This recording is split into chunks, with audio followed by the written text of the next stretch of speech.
और अब पेश है आज के मुख्य समाचार। प्रधानमंत्री ने देश के विभिन्न जिलों के जिलाधिकारियों के साथ वर्चुअल बातचीत में कहा कि आकांक्षी जिले देश की प्रगति में आने वाली बाधाओं को दूर कर रहे हैं। प्रदेश में समर्थन मूल्य पर किसानों से अब 7 फरवरी तक की जाएगी धान खरीदी। केंद्रीय स्वास्थ्य मंत्रालय ने कहा है कि कोरोना संक्रमित व्यक्तियों को उनके स्वस्थ होने के 3 माह बाद कोरोना से बचाव का टीका लगवाना चाहिए। और अगले 2 दिनों के दौरान प्रदेश के कई हिस्सों में हल्की बारिश होने की संभावना।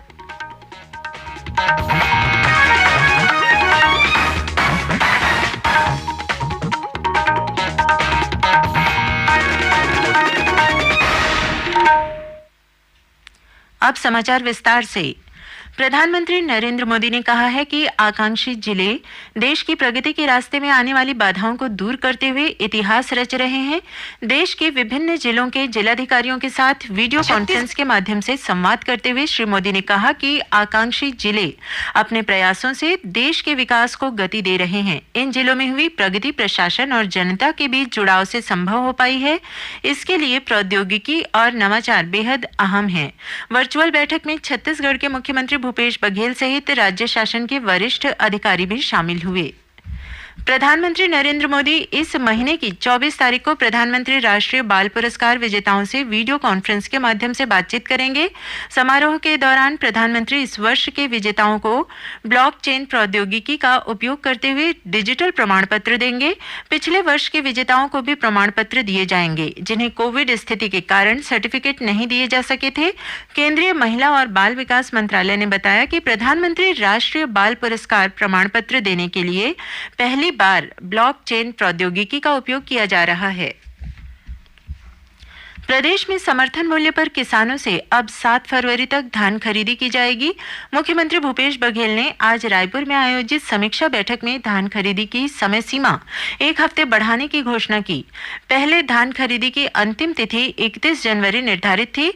इस मौके पर मुख्यमंत्री ने कहा कि किसानों को धान बेचने के लिए चिंता करने की जरूरत नहीं है। किसानों के हित में यह निर्णय लिया गया है। उल्लेखनीय है कि प्रदेश में अब तक 19,43,000 से अधिक किसानों से 81,45,000 मीट्रिक टन धान की खरीदी की जा चुकी है। यह अनुमानित लक्ष्य का लगभग 77% है। दूसरी ओर भारतीय जनता पार्टी किसान मोर्चा के प्रदेश अध्यक्ष श्याम बिहारी जायसवाल ने धान खरीदी की अवधि 1 सप्ताह बढ़ाए जाने को अपर्याप्त बताया है। उन्होंने कहा कि पिछले दिनों भाजपा के प्रतिनिधिमंडल ने राज्यपाल को ज्ञापन सौंपकर प्रदेश में धान खरीदी की अवधि 1 माह बढ़ाने की मांग रखी थी। श्री जायसवाल ने किसानों के हित में धान खरीदी की अवधि 15 दिन बढ़ाने की मांग की है। मुख्यमंत्री भूपेश बघेल ने आज अपने निवास कार्यालय में आयोजित कार्यक्रम में गोधन न्याय योजना के अंतर्गत पशुपालकों, महिला समूहों और गौठान समितियों को 4 करोड़ 21 लाख रुपए की राशि ऑनलाइन जारी की। इनमें 1 से 15 जनवरी तक गौठानों में खरीदे गए गोबर के एवज में 2 करोड़ 76 लाख रुपए का भुगतान और गौठान समितियों को 87 लाख तथा महिला समूहों को 58 लाख रुपए की लाभांश राशि शामिल है। कोरोना संक्रमितों के टीकाकरण के लिए केंद्रीय स्वास्थ्य मंत्रालय ने दिशा निर्देश जारी किए हैं। मंत्रालय ने कहा है कि कोरोना संक्रमित व्यक्तियों को उनके स्वस्थ होने के 3 माह बाद कोरोना से बचाव का टीका लगाया जाना है। यह दिशा निर्देश स्वास्थ्य कर्मियों, अग्रिम पंक्ति के कार्यकर्ताओं और 60 वर्ष से अधिक आयु वर्ग के लोगों को लगाए जा रहे एहतियाती डोज के साथ ही सभी आयु वर्ग के टीकाकरण के लिए प्रभावी होगा। इधर छत्तीसगढ़ में कोरोना से बचाव के लिए अब तक 3 करोड़ 40 लाख 30 हजार से अधिक लोगों को कोविड रोधी टीके लगाए जा चुके हैं। इस बीच प्रदेश की पॉजिटिविटी दर 10.67% पर पहुंच गई है। कल प्रदेश भर में 47,000 से अधिक सैंपलों की जांच की गई, जिसमें 5,029 व्यक्ति कोरोना संक्रमित पाए गए। वर्तमान में 30,700 से अधिक मरीजों का इलाज प्रदेश के विभिन्न अस्पतालों या होम आइसोलेशन में चल रहा है। वहीं कोरोना संक्रमण के प्रति लोगों में जागरूकता लाने के उद्देश्य से आज धमतरी में रोको टोको अभियान के तहत विभिन्न संगठनों के सहयोग से स्वास्थ्य विभाग द्वारा रैली निकाली गई। केंद्रीय स्वास्थ्य मंत्रालय ने विदेश से आने वाले यात्रियों के लिए संशोधित दिशा निर्देश जारी किए हैं जो आज से लागू हो गए हैं। जोखिम वाले देशों से आए और भारत पहुंचने पर कोविड पॉजिटिव पाए गए यात्रियों का मानक नियमों के अनुसार उपचार किया जाएगा या पृथकवास में रखा जाएगा। उन्हें अनिवार्य रूप से पृथकवास केंद्र में रहना नहीं होगा। वहीं स्वास्थ्य मंत्रालय ने बच्चों और किशोरों में कोविड संक्रमण से निपटने के लिए भी संशोधित दिशा निर्देश जारी किए हैं। मंत्रालय ने संक्रमण की गंभीरता के बावजूद 18 वर्ष से कम उम्र के बच्चों को एंटीवायरल या मोनोक्लोनल एंटीबॉडी नहीं देने की सिफारिश की है। इस बीच केंद्र सरकार ने कहा है कि कोविन पोर्टल पर एक मोबाइल नंबर के जरिए टीके के लिए अब 6 लोगों का पंजीकरण किया जा सकता है। प्रादेशिक समाचार आप आकाशवाणी रायपुर से सुन रहे हैं। छत्तीसगढ़ की खबरों से है आपका वास्ता और खबरों की विश्वसनीयता से है हमारा वास्ता। आकाशवाणी समाचार रायपुर के प्रादेशिक समाचार बुलेटिन के साथ ही हमारे समसामयिक कार्यक्रम आप रेडियो के अलावा अपने मोबाइल पर भी सुन सकते हैं। आकाशवाणी समाचार फेसबुक, ट्विटर और यूट्यूब पर भी उपलब्ध है। हमारा Facebook page Chhattisgarh news on AIR, Twitter handle CGAIR news और हमारा यूट्यूब चैनल है छत्तीसगढ़ AIR न्यूज। तो अब रेडियो के साथ ही आपके मोबाइल के जरिए भी हम पहुंच रहे हैं आप तक। छत्तीसगढ़ की हर खबर के लिए सुनते रहिए आकाशवाणी समाचार। और अब आगे बढ़ते हैं बाकी के समाचारों की ओर।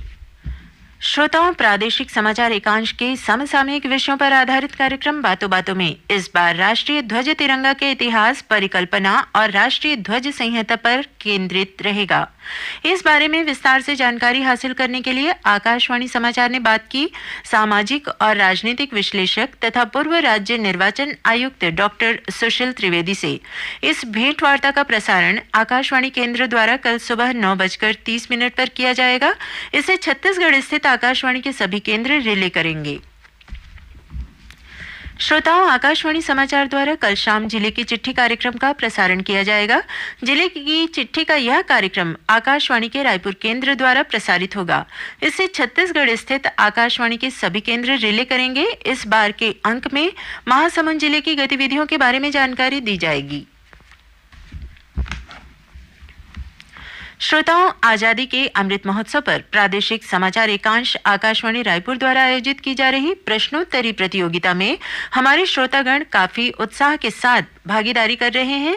कल इस प्रश्नोत्तरी श्रृंखला के तहत हिंदी समाचार बुलेटिन में प्रश्न पूछा गया था कि राजनांदगांव जिले में हुए बदरा टोला जंगल सत्याग्रह का नेतृत्व किस आदिवासी नेता ने किया था। इसका सही जवाब है रामाधिन गौंड।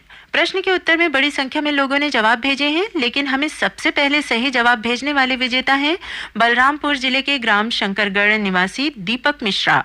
श्री मिश्रा को विजेता बनने पर हम आकाशवाणी परिवार की ओर से हार्दिक बधाई और शुभकामनाएं देते हैं।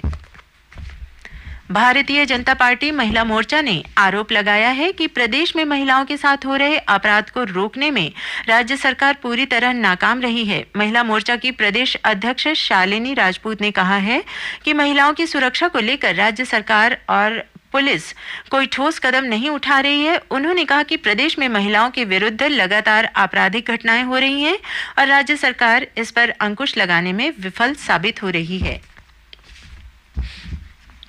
बीजापुर जिले के चेरीकंटी गांव में प्रधानमंत्री ग्राम सड़क योजना के तहत सड़क निर्माण कार्य में लगे JCB और पोकलेन सहित 3 वाहनों को माओवादियों ने आग के हवाले कर दिया।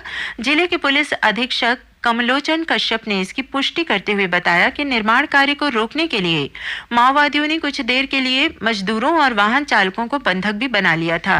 वहीं बीजापुर थाना क्षेत्र के अंतर्गत माओवादियों ने एक गोपनीय सैनिक की हत्या कर दी है, जिसका शव गंगालूर मार्ग से बरामद किया गया है। और अब पेश है मौसम का हाल। अगले 2 दिनों के दौरान प्रदेश के कई हिस्सों में हल्की बारिश होने की संभावना है।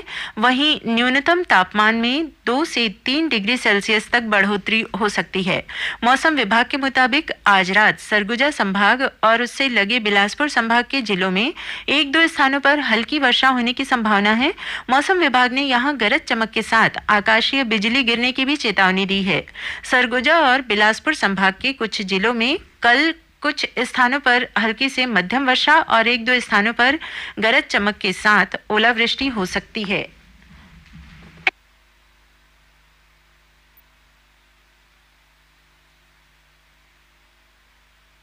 वहीं दुर्ग और रायपुर संभाग के उत्तरी हिस्सों में एक दो स्थानों पर हल्की वर्षा होने के भी आसार हैं।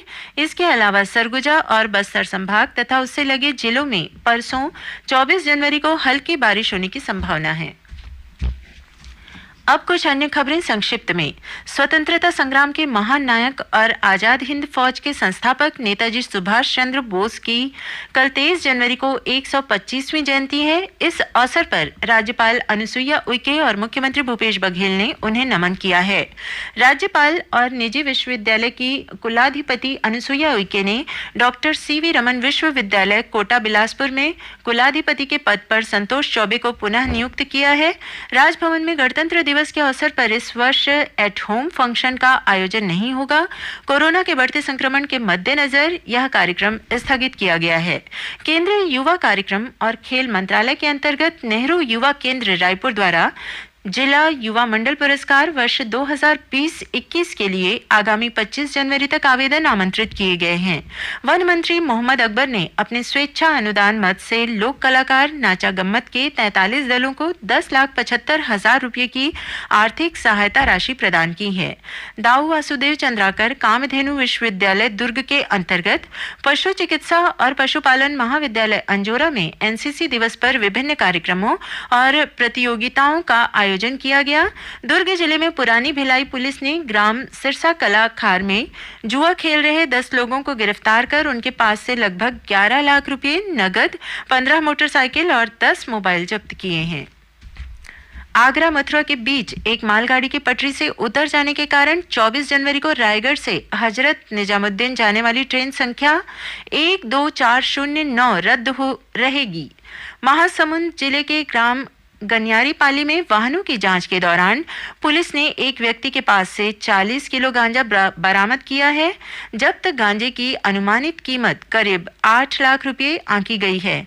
और बेमेतरा जिले की बेरला पुलिस ने पेट्रोलिंग के दौरान विस्फोटक सामग्री के साथ एक युवक को गिरफ्तार किया है। अंत में मुख्य समाचार एक बार फिर। प्रधानमंत्री ने देश के विभिन्न जिलों के जिलाधिकारियों के साथ वर्चुअल बातचीत में कहा कि आकांक्षी जिले देश की प्रगति में आने वाली बाधाओं को दूर कर रहे हैं। प्रदेश में समर्थन मूल्य पर किसानों से अब 7 फरवरी तक की जाएगी धान खरीदी। केंद्रीय स्वास्थ्य मंत्रालय ने कहा है कि कोरोना संक्रमित व्यक्तियों को उनके स्वस्थ होने के 3 माह बाद कोरोना से बचाव का टीका लगवाना चाहिए। और अगले 2 दिनों के दौरान प्रदेश के कई हिस्सों में हल्की बारिश होने की संभावना। इसी के साथ प्रादेशिक समाचार